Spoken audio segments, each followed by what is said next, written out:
अरे बिल्ली कुत्ते की तरह रो करके मर जाना ये मनुष्य जन्म नहीं। और जीना सीखो, संघर्ष से लड़ना सीखो, संघर्ष करो, सच्ची मानो ये मनुष्य जन्म है। हम अविनाशी हैं, परमात्मा के अंश। हर कष्ट को गले लगाना सीखो, हर संघर्ष को रौंदना सीखो। हम ये तुम्हें सिखा रहे कि अगर भगवान से जुड़ोगे तो तुम जीत जाओगे, और भगवान से नहीं जुड़ोगे कोई सहारा देने वाला। इसलिए उठो, जागो, तुम सच्चिदानंद स्वरूप हो। तुम भगवत भक्ति के द्वारा इस माया पर विजय प्राप्त करो।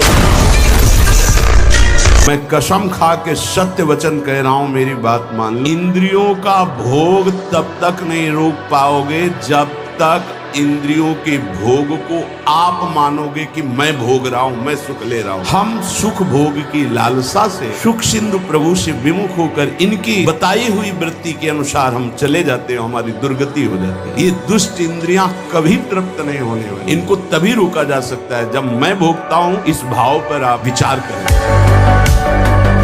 किसी भी स्थिति में, किसी भी कार्य प्रणाली में निराशा हमारे अंदर नहीं होनी चाहिए। हम रौंद के फेंक देंगे हर बाधाओं को। हम भगवान के बच्चा हैं। हताश होना, उदास होना, निराश होना ये हमारे जीवन में नहीं, और ये हम मनुष्य जीवन में बर्दाश्त नहीं करना चाहते। आप लोग वहीं परास्त हो रहे हो जहाँ भगवान का आश्रय नहीं। ये क्या है, आप विचार करके देखिए। जिसकी दोनों किडनी फेल हो, डायलिसिस हो रहा हो, शरीर भीषण कष्ट से युक्त हो, हम दहाड़ रहे हैं, अभी मृत्यु हो जाए उसकी क्या परवाह। हम भगवान के जन हैं, भगवान के अंश हैं। कोई शरीर थोड़ी है। शरीर अगर कष्ट में है तो वो अपनी तरफ बना रहे, हम अपनी तरफ हैं। हमारा जन्म केवल इस बात को लेके बैठ जाए कि हमारी किडनी खराब, हमारा कष्ट है, अब हम कुछ कर नहीं सकते। नहीं, हम हर वो कार्य कर सकते हैं जो स्वस्थ आदमी कर सकता है। हमारे में जोश होना चाहिए, हमारा में संकल्प शक्ति होनी चाहिए। वो तभी होगी जब अध्यात्म से जुड़ोगे। भजन करो, भगवान का नाम स्मरण करो, और उत्साहित रहो, और वीर पुरुष बनो, कायर पुरुष नहीं। ये मैं नहीं कर सकता, ये हमारी डायरी में नहीं। भजन बड़ा है या माया का प्रकोप बड़ा। आप लोग कायर बनोगे तो ना इस लोक के रह जाओगे, ना परलोक के रह जाओगे, और वीर बनोगे तो जो चाहोगे वो प्राप्त कर लोगे। हमारा जिद्दी स्वभाव होना चाहिए। हम जिस कार्य को करना है उसे करके रहेंगे, चाहे लाख बाधाएं आए, मुझे परास्त कोई नहीं कर सकता। कुछ भी हो जाए, हम 100 बार गिरे, 1000 बार गिरे, तो भी हमारा जिद्दी स्वभाव यही कहेगा, मैं परास्त नहीं होऊंगा, मैं आगे बढ़ूंगा। आप समय को व्यर्थ करते हैं कि नहीं? अगर आप ईमानदारी से समय को प्रयोग करें तो 12 घंटे आपको काम के लिए देते, 6 घंटे सोने के लिए देते, 2 घंटे भोजन के लिए देते, 1 घंटे मनोरंजन के लिए देते, 3 घंटे तो फिर भी बचे ना। चाहे विद्यार्थी हो, चाहे किसान हो, चाहे व्यापारी हो, चाहे नौकरी करते हो, कोई भी हो, 3 घंटे भजन में हमें दे दो, इतनी ऊंचाई पर पहुंच जाओगे।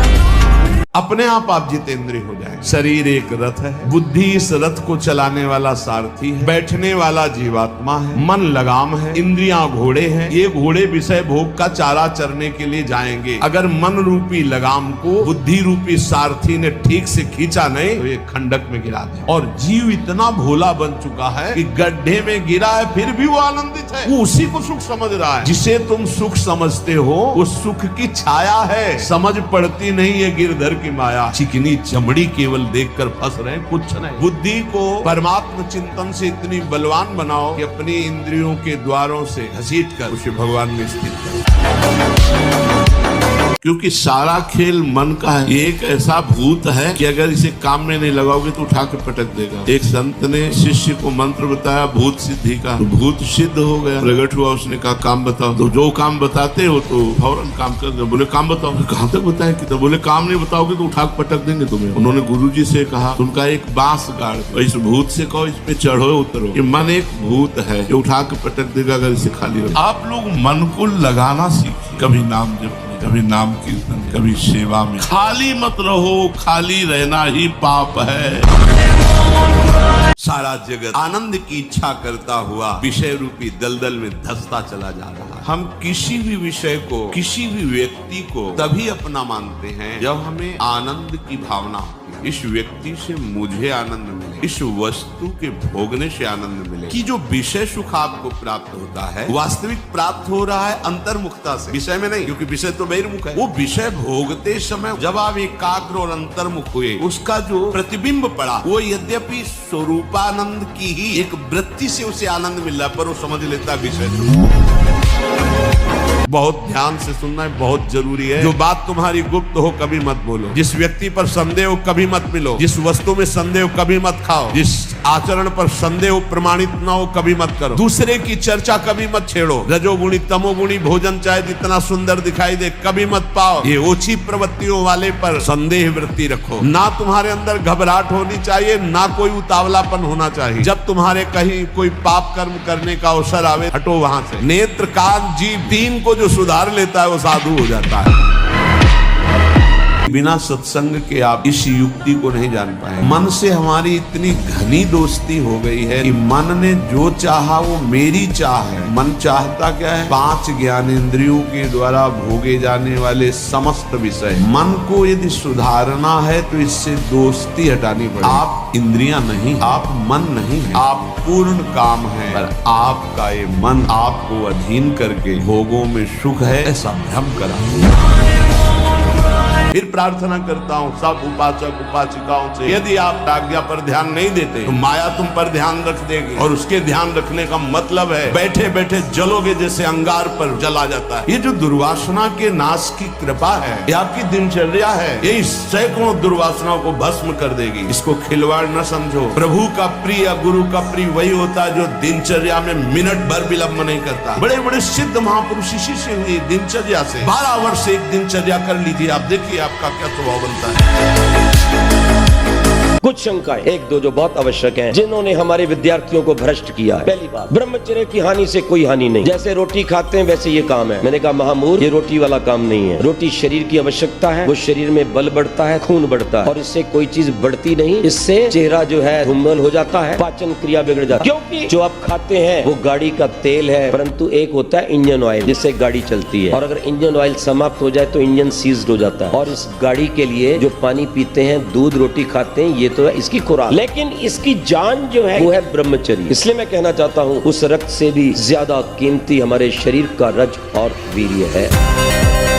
तुम भगवान के अंश हो, तुम प्रकृति के भोग से कभी सुखी नहीं हो सकते। अधर्म युक्त विषय जहर से भी ज्यादा भयावह। जहर तो एक शरीर नष्ट करेगा, विषय करोड़ों जन्म तक वो संस्कार तुम्हें नष्ट करता रहेगा। जब तुम अंदर से विषयों का चिंतन करते हो तो तुम्हारा मन विषयमय हो जाता है, इसीलिए तुम्हें विषय में सुख लग रहा है, अन्यथा नहीं। उदाहरण दिया कि जैसे एक कुत्ता सूखी हड्डी को उठा के भागता है एकांत में, और जब उसे चबाने की कोशिश करता है उसी के गलपरों से उसमें रक्त दिखाई देता है, उसको आनंद का अनुभव होता है कि इससे बड़ा सुख मिल रहा। ठीक ऐसे आप अपनी जीवनी शक्ति का नाश करते हैं और आपने विषय चिंतन अंदर से किया है, इसके कारण आपको माया जनित भोगों में सुख मिल रहा, अन्यथा है ही नहीं। जब सच्चिदानंद भगवान श्री कृष्ण कह रहे हैं दुखालयम अशाश्वतम, तो तुम्हें कैसे सुख का अनुभव? तुम्हारी बुद्धि विपरीत हो गई।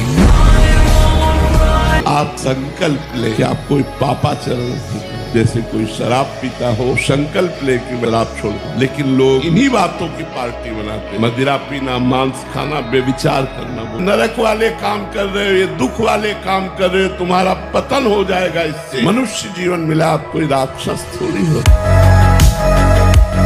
ये कामना काम बड़ा शत्रु है और ये भारी दंड देता है। देवराज इंद्र एक मुनि की कुटिया में जाता है और वहां ऐसे गंदे भाव से गौतम ऋषि का वेश धारण कर अहिल्या जी का, तो उसको जानते हो क्या दंड मिला था? उसको 1000 भग हो जाए तुरंत साफ मिला था। तुझे भग से, भग माने योनि, तुझे योनि से बहुत प्यार है, तू देवराज इंद्र है, तू जो चाहे कर सकता है, तो देख मैं अभी तुझे दंड देता हूँ। गौतम ऋषि ने कहा शास्त्र भगधारी हो जा। पूरे शरीर में हजारों योनियां हो गई और हर योनि से महान दुर्गंध। अब बैठ त्रिभुवनपति बनकर।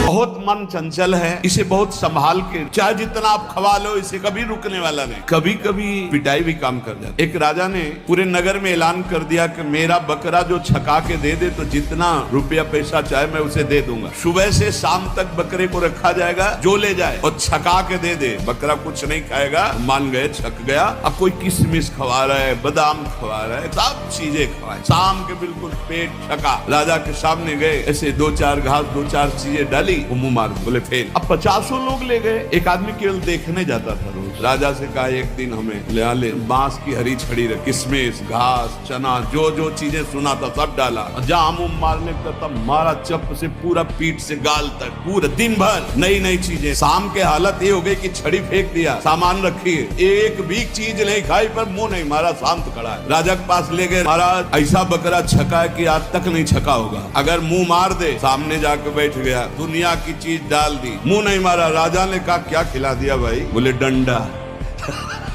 डंडे की चोट से।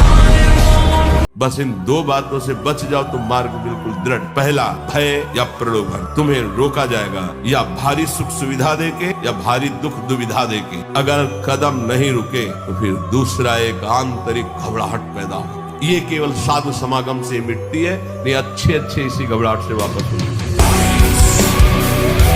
इसको बहुत बार सुनना। जीवन का सार हम आपको बता रहे हैं, मन से लड़ने की ये युक्तियां हैं। शब्द को पकड़ना। मन में सुख का अभाव ही भोगों की कामना पैदा करता है। मन में भगवत भाव ही निर्विकारता की स्थिति प्रदान करता है। आपने देखा आपका मन गलत चाह कर रहा है, ये आपने देखा आप में नहीं है, मन में है। यही दुर्दशा है माया के द्वारा की गई। क्या फर्क पड़ता है मन सही है या गलत? क्योंकि मैं स्वयं सच्चिदानंद का सच्चिदानंद अंश हूँ। ना मैं कभी दूषित था और ना सृष्टि में किसी की सामर्थ्य है कि मुझे दूषित कर सके। अब हम प्रभु के बल से शरीर के दोषों का नाश करूंगा, ना कि इनके अनुसार चलूंगा। बहुत पॉइंट की बात है, ध्यान दीजिए। जो जितना अधिक नाम जप करेगा उसे उतनी अधिक भागवतिक शक्ति प्राप्त होगी। जितनी अधिक भागवतिक शक्ति प्राप्त होगी उतने अधिक निर्विकार होते जाओगे। सब कहते हैं हमें ये विकार ये विकार, ये भिगियाने की जरूरत नहीं है, ताकतवर बनने की जरूरत है। ताकत है भगवान नाम जप।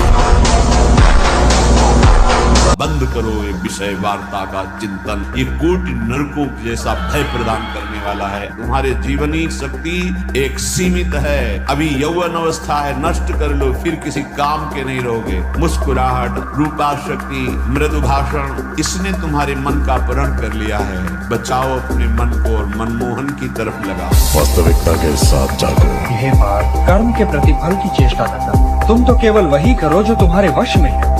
सहना सीखो, जितना सहोगे उतने महान बनते चले जाओगे। ये शिक्षा हमको एक शराबी ने दी थी। ले गया एकांत में, ठाकुर जी के श्री विग्रह को दिखाया और नीचे के संगमरमर को दिखाया और कहा देखो यही संगमरमर तिल तिल काटा गया, टूटा नहीं तो आज भगवान बन करके आरती होती है। ए बाबा जी बना टूटना नहीं, चाहे जितना कष्ट आवे। विवेकवान, धैर्यवान, सहनशील महात्मा होता है। ये मन मकड़ी के जाले की तरह वासना बुनता रहता है और हमको फंसाता है। इसीलिए उपासक मन के जाल को बनने ही न दे। राधा राधा राधा राधा, वो कहेगा नहीं सुनो ऐसे से ऐसा, राधा राधा, वो आपको फंसा नहीं पाएगा। आपका ब्रह्मचर्य बहुत लंबे समय तक आबाद चलेगा। काम का वेग तब हमको व्यतीत करेगा जब हम भजन छोड़ देंगे और उसी विषय का चिंतन करने लगेंगे, तब वो हमारी हालत खराब कर देगा। अगर हमारे अंदर काम का वेग आ रहा है और हम भगवान नाम कीर्तन करने लगे, सत्संग सुनने लगे, कुछ ऐसे सत्संग रखो कि अलग अलग दवा, जैसे मन चंचल है तो क्या करना चाहिए, अगर हमारे अंदर काम आ रहा है तो क्या करना चाहिए। नाम जप जरूर करना चाहिए, नाम जप से बच जाओगे। नाम काटता है, जैसे वो अंदर से मन एकाग्र कर रहा है आपको काम में, अब आप एकाग्र ना हो पाओ, बस आपकी चतुरता है तो कम होता चला जाएगा। अगर एकाग्र हो गए तो संकल्प बन जाएगा। कि एक संत ने प्रेत सिद्ध किया। प्रेत प्रकट हुआ और कहा कि हमें काम बताओ, नहीं उठा के पटक देंगे। तो जहां काम बताते चट कर देता हो, अब काम बताओ, नहीं उठा के पटक देंगे। वो परेशान हुए, बोले 2 मिनट तुम इस काम को बराबर करते रहो, मैं आ रहा हूँ। गुरुजी के पास गए, बोले तो आफत हो गया। वो कह रहा काम बताओ, नहीं तो उठा के पटक देंगे। तो काम बताओ, पटकने का नंबर कैसे आएगा, एक खंबा गाड़ दो, उसे कहो चढ़ो उतरो, जब और काम होगा तो बताएंगे इसी में चढ़ो उतरो। तो जानते हो प्रेत कौन है? मन। अगर इसको काम में नहीं लगाया तो उठा के पटक देगा किसी विषय में ले जाके। क्या करो, नाम का खंबा गाड़ दो, राधा राधा राधा, चढ़ो उतरो, जब कोई काम होगा तो बताएंगे राधा राधा राधा, सिद्ध हो जाएगा। काम कितना बलवान है। जगत में जितने भी स्त्री पुरुष संज्ञा वाले हैं, जो भी चर अचर प्राणी हैं, सब अपनी अपनी मर्यादा भूलकर इस काम के अधीन होकर चेष्टा करने के लिए विवश हो जाते हैं। सिद्धांत है रात्रि में चकवा चकवी नहीं मिलती, लेकिन काम अगर अपने स्वरूप में आकर आक्रमण कर दे तो रात दिन का भेद मिटकर वो कामांध हो जाए। जब ये बाण संधान करता है, योगी तपस्वी ज्ञानी, इनके हृदय में भी योग अंतर ध्यान हो गया और भोग जागृत कर दिया ऐसा महाबलशाली काम। सबसे बड़ा वीर वही है जो अपने मन को लक्ष्य पे रोक दे, और ये भगवान के बल से होता है। आपको मनुष्य शरीर मिला भगवान के बल से। आप किसी का भला कर सकते हैं भगवान के बल से, आप बुरा कर सकते हैं अपने बल से। भगवान के बल को प्राप्त करने वाला कभी बुरा कर ही नहीं सकता। हृदय से कह रहा हूं, अगर नाम जप नहीं करोगे, भगवान का आश्रय नहीं लोगे, तो ऐसी हवा है माया की तुम्हें कोई नहीं बचा सकता। वो आपसे ऐसे आचरण ऐसी क्रियाएं करा देगी। अगर भगवान के आश्रित हो, चूक हो भी जाती है तो एक शब्द याद रखो, नामे भक्ता प्रणश्यति। भगवान कह रहे मेरे भक्त का नाश नहीं हो सकता। तो वीर महान ऐसे बनो कि माया को परास्त करो। हेले सिंह की तरह दहाड़ता हुआ ऐसे, तो अब माया को पछाड़ो। हेले अभी माया के लिए पछाड़ा, अब माया को पछाड़ो। तो भी संत भी बनोगे ना तो वीर ही महान बनोगे। शेर को सियार बनने में देर नहीं लगती, माया बड़े बड़े शेरों।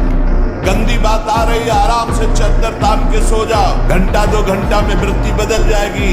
हमारी बात को समझ लेना, सब गुलामी करवाते हैं, कोई मुक्त नहीं करवा सकता। इसलिए गर्दन कटा लेना, लेकिन विषयों की तरफ झुकना मत। हमारी प्रार्थना को मांगिए, अपने इस अमूल्य मानव जीवन को कूड़ा करकट की तरह मत नष्ट कीजिए। तुम इंद्रियों के गुलाम होकर, मन के गुलाम होकर, भोगों के गुलाम होकर के जीने के लिए नहीं आए हो मनुष्य देह। तुम स्वतंत्र सिंहवत जीवन व्यतीत करने के लिए मानव जीवन प्रकट। भगवान के अंशों को थोड़ा दुख आया रो दिए, थोड़ा खुशी हुई नाच दिए। एक गंभीर स्वभाव बनाओ, एक उत्तम विचार बनाओ, एक उत्तम कार्यरत रहो। हमको कोई रौंद नहीं सकता, कोई झुका नहीं सकता। हम भगवान के अंश हैं। थोड़ा आगे बढ़ो, नाम जप करो, धर्म से चलो। हर एक व्यक्ति के हृदय में इतना आत्मबल है, सब कुछ सह सकता है। तुम वो आत्मबल, वो शक्ति क्यों नहीं जागृत कर रहे हो? बड़ी सी बड़ी स्थिति जितनी भी बनी, चाहे भागवतिक बनी चाहे लौकिक बनी, हमारे लिए बनी, ऐसे भगवान का बच्चा हर ऊंचाई पर चढ़ सकता है। विचार बहुत बड़ी सिद्धि है, विचार ही बहुत बड़ी उपलब्धि है। विचार ही हमारे जीवन को उज्जवल बनाते हैं, विचार ही जीवन मृत्यु तुल्य कर देते हैं। भजन से क्या मिलता है? उत्तम विचार। तो किसी भी द्वंद्व का कोई प्रभाव नहीं, 1 सेकंड में हर विकार को मिटाकर भगवत स्वरूप में स्थित।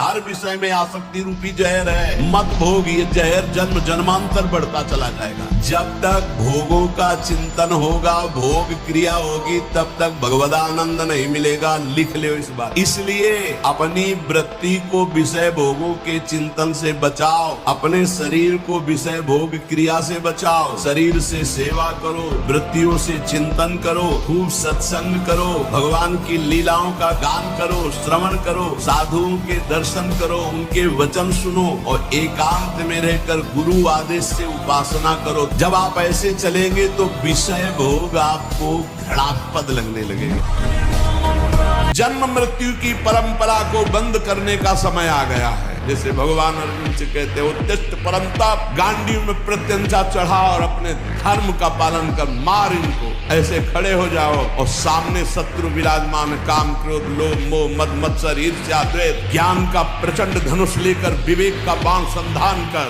और मार इनको। जिह्वा की तृप्ति और शरीर की पुष्टता का भाव रखकर भोजन करने से तमोगुण आ जाता है। लेकिन हम तुम्हें बताए देते हैं कि बलवान शरीर नहीं होता, बलवान आत्मबल से होता है। जो ऐसे गंदे आहार करते हैं उनकी चर्बी बढ़ती हो, आत्मबलहीन डरपोक अंदर से भय रहता है। जिनका आत्मबल बढ़ता है तो हम मान सकते हैं कि उनका शरीर क्षीण होता है, लेकिन वो परम स्वस्थ होते हैं, उनका संकल्प बल काम करता है। संसार के भोगों में सुख है, ये धारणा जब तक नहीं मिटेगी तब तक संसार के भोग हमें आकर्षित करेंगे और वो क्रियाएं बनेंगी। ये संसार दुखालय भगवान ने कहा है, इसमें सुखों की लेबिल लगा के दुख बिकता है। इसलिए मन में प्रमाद मत लाओ, इंद्रियां बहिर्मुख मत रखो। मन के द्वारा जिसका भगवान नाम जप होता है, शरीर के द्वारा जिसकी भगवत सेवा होती है, वो निश्चित भगवत प्राप्त होगा। ये जो आप पे बताया जाता है, रिसर्च किया है आपके डीएनए पे? जी बिल्कुल। उसके विषय में बताइए थोड़ा। वो अहमदाबाद विजय परसाना है, उन्होंने मुझे बुलाया फार्म हाउस में अपने पे। तो उधर 27 कैमरे में कमरे के अंदर बहुत बड़ा हॉल था, उसे वहाँ पर लगा दिए गए और मैं उधर रखा कि ये सच बात है या झूठ है कि ये केवल गोमूत्र दूध पीता है। उन्होंने अमेरिका से डॉक्टरों की टीम आई, वो प्रतिदिन मुझे चेक करते थे। 5 किलो दूध मिलता था, 1 लीटर गोमूत्र। अब वो ये देखते थे कि इससे स्टेमिना, ये कहता है मैं कोई बाहर का नहीं लेता और इतना स्टेमिना, ये इतनी मेहनत करने के बाद भी भोजन नहीं कर। 41 दिन बाद तो वो कहते थे वाह यू आर सो ग्रेट। इतनी एक्सरसाइज करने के बाद तो आदमी मर जाता है। जैसा बनना वैसा सोचो, जैसा सोचोगे वैसा बन जाओगे। जादू का चमत्कार है। एक आदमी जो है उसको किसी ने बता दिया कि तुम मर जाओगे, तुम्हारे लक्षण ऐसे दिखाई देते। जवान आदमी था, उसके बैठ गया मैं मर जाऊंगा, अब मैं मर जाऊंगा, अब मैं मर जाऊंगा। भोजन छूट गया, पीला होने लगा ऐसा। तो पूज्य स्वामी श्री राघवानंद सरस्वती जी महाराज, तो उनका बेटा जब मुझे पता चला तो मैं गया और उनसे कहा वो तो समय तुम्हारा निकल गया जो मरने का था, अब तुम नहीं मरोगे। किसी ने कह दिया था तुम मर जाओगे, उसके दिमाग में बैठ गया। स्वामी जी जाके बोले कि वो समय तो निकल गया, अब तो तुम नहीं मरोगे। उसी दिन से वो स्वस्थ हो गया, बड़ी बड़ी औषधियों से स्वस्थ नहीं हो रहा। भगवान, ये संसार मेरा रचा हुआ एक माया का स्वप्न है, तू देखकर डर मत और ललचा मत, ये झूठा है। बस तुझे एक बात समझनी है, चाहे आकाश टूट कर गिर जाए, चाहे पृथ्वी फट जाए, चाहे प्रलयाग्नि उठे, पर तू डरना नहीं। मेरा नाम जप करना, फिर देखना, तू देखेगा कि मैं तुझे अपनी छाती से लगाए हुए हूँ। ब्रह्मचर्य के बिना जीवन मृत है, मृत। ब्रह्मचर्य अमृत है। ब्रह्मचर्य प्रतिष्ठाया वीर्य लाभ, यानी कि आप ब्रह्मचर्य का पालन करते हैं तो आपके शरीर में बल की वृद्धि होती है। जो परम के मार्ग पर है या जो ईश्वर के रास्ते पर है, एक ब्रह्मचारी है। ब्रह्मचर्य की तलवार के जितनी अधिक धार लगाओगे ना, तो कामदेव को उतनी ही जल्दी मार पाओगे। जिसने अखंड ब्रह्मचर्य का पालन किया वो इंसान सपाट पे दंड बैठकों को वो ही सिद्ध कर सकता है।